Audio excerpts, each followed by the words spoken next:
So it was the winter of 2016 and I made a beat.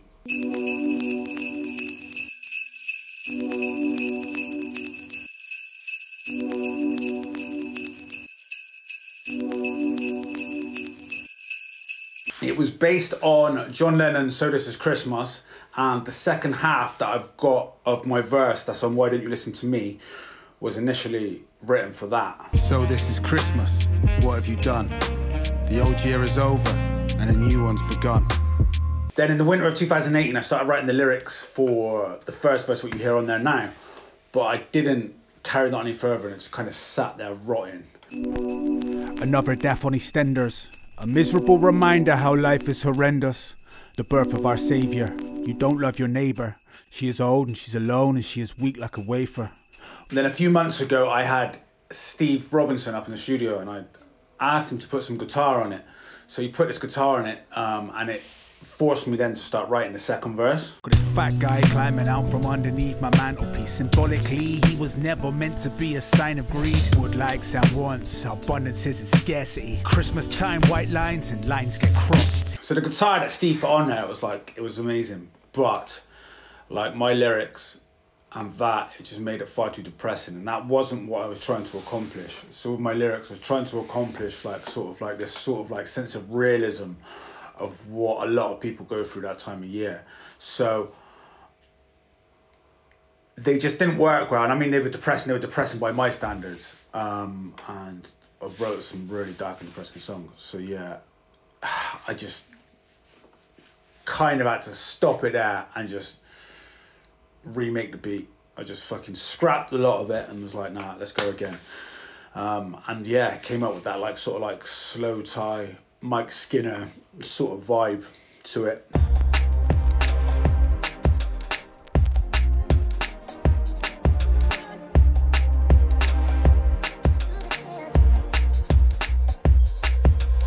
So I met DADBODD in DKMBA, Damien Key's Music Business Academy.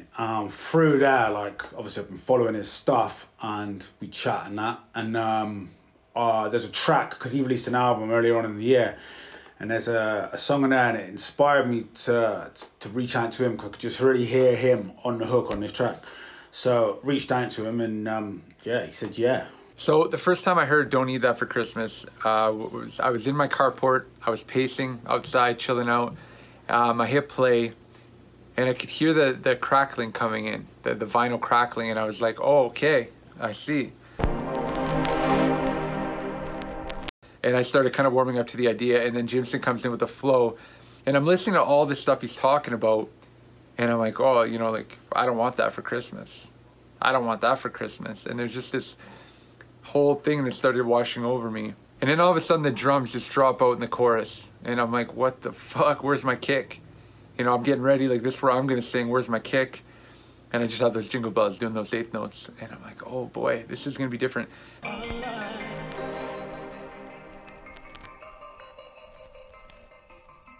Normally I use the kick drum to kind of give me a frame of reference as to where I am within the bars, so I can kind of set myself up and kind of fit my syllables in and kind of design how I want to sing it. And there's no kick. I'm just kind of in limbo floating with this. The only thing keeping me kind of on the beat are these jingle bells. And even the piano, the way Gimson has them played, they're a little off sometimes. And he plays them early, he'll go on an offbeat, or he'll come in on an eighth note. And it's like, oh, fuck, it had me kind of a little bit confused. But I like that shit. Whenever that stuff happens, I'm just like, okay, it's a challenge now, I'm gonna do it. So I remember I heard that little sample of alive. There's a little sample in there, and I kept coming back to that as something that I was gonna reference. And that's where I got the idea of Put Our Life on Hold. And then I circled back to Don't Need That for Christmas. And the chorus started to come together a little bit. I put our life on hold, lost it all. I don't need that for Christmas. I don't need that for Christmas. And as soon as I heard those synths come in towards the end of the song after the second chorus, I knew there had to be a shift in the chorus. There had to be a shift in the delivery. The stakes were going up in the song. I could feel it. So that's when I started to kind of play with the idea of fuck the tears. Fuck the tears, I just laugh, I'm out alone. And it wasn't exactly like that, but the more I would listen to these synths and the more I could hear the build in the music, I knew, you know, it has to be aggressive, it has to be edgy, and it has to really take the story from kind of, I don't need that for Christmas, to like, you know what, I don't give a fuck anymore. I'm done with it. I'm done with this Christmas bullshit. This is how I'm dealing with it. And then when it hits into that end where the drums kick back in, I was just like off to the races, man. I knew exactly what I wanted to sing about. Who you looking for? If you need me, I'll be in the garage, double fist in it, hitting the cush. A lot of times when I write ideas, the music makes me see scenes or visions or like scenarios. So when I'm listening to the music, I'm actually seeing a picture, and then in that picture I start to pick out what it is that I want to talk about. And I could just see a guy kind of in a garage drinking beer by himself, smoking cigarettes, and just being alone. So I started to try to pick out as much as I could from that. Snip into me if that man knows what I've been doing. I just take and cake, leave them trunks and milk in the sink, cookies laced with weed, I may have made them, I think. And I remember I was on the phone with Gimson sending him voice messages, and we're 5 hours apart, so I was sending him messages. He was fucking fast asleep. But I'm like, yo, I'm fucking into this shit, dude. I'm fucking right into it. It's gonna be sick. Send. A few more minutes. Start getting all these other ideas when the heavier part comes in towards the end, and those synth chords come in. I just back on my phone. Yo, dude, I'm loving it. I'm gonna have some good shit. I'll have this for you by Wednesday. Like, it just inspired. Fuck the tears, I'll just laugh. Ha ha, I'm out alone. I don't need that for Christmas.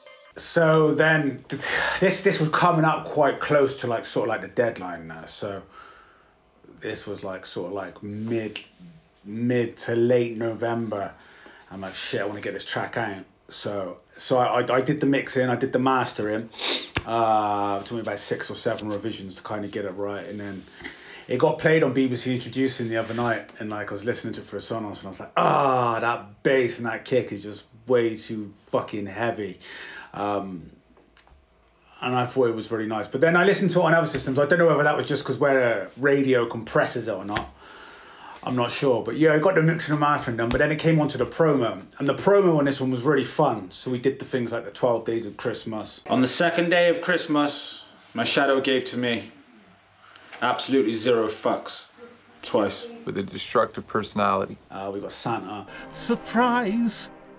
Here's a message for Jim's son and DADBODD. But what made it really easy was because DADBODD, a.k.a. Malik, he is in DKNBA with me. We were kind of singing from the same hymn sheet straight away. We're kind of like following the same sort of like strategies and shit like that. So that really made it easy.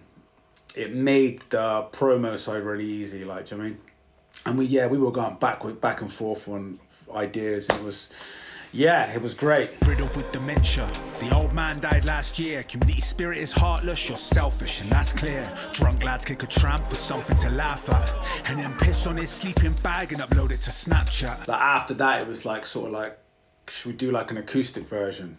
And the acoustic version actually came out before the official music video.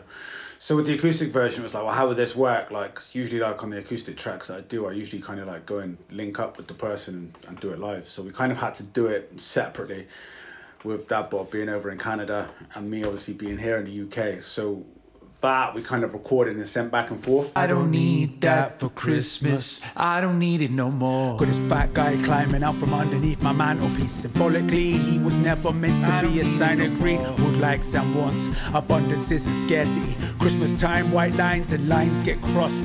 But I really cut it fine with the music video on this one as well, because that was kind of like the final thing to come out before this production breakdown. So the music video, it was Chris from the Candy Farm who did it. But DADBODD, obviously Chris didn't film DADBODD, so his was shot on his camera phone. So like, I think the biggest challenge that Chris had was, because I don't know what camera Chris has got, but he's got a sick camera. And it was like, he said it was like getting, not the contrast, like the sharpness or whatever, like not so much the color grading, like, yeah, more like to get the coherent piece on the video.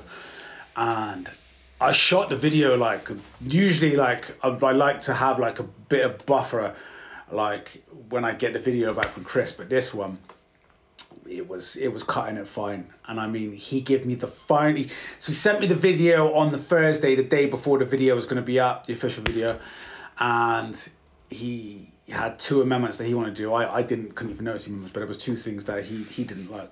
So I got it back sort of like after midday. So I got it back 6 hours before the video launched. So yeah, I was cutting it by like the skin of my teeth on this one. So yeah. This party's mulled wine and cigarette kisses. To be saying me too is just not on somebody's wish list.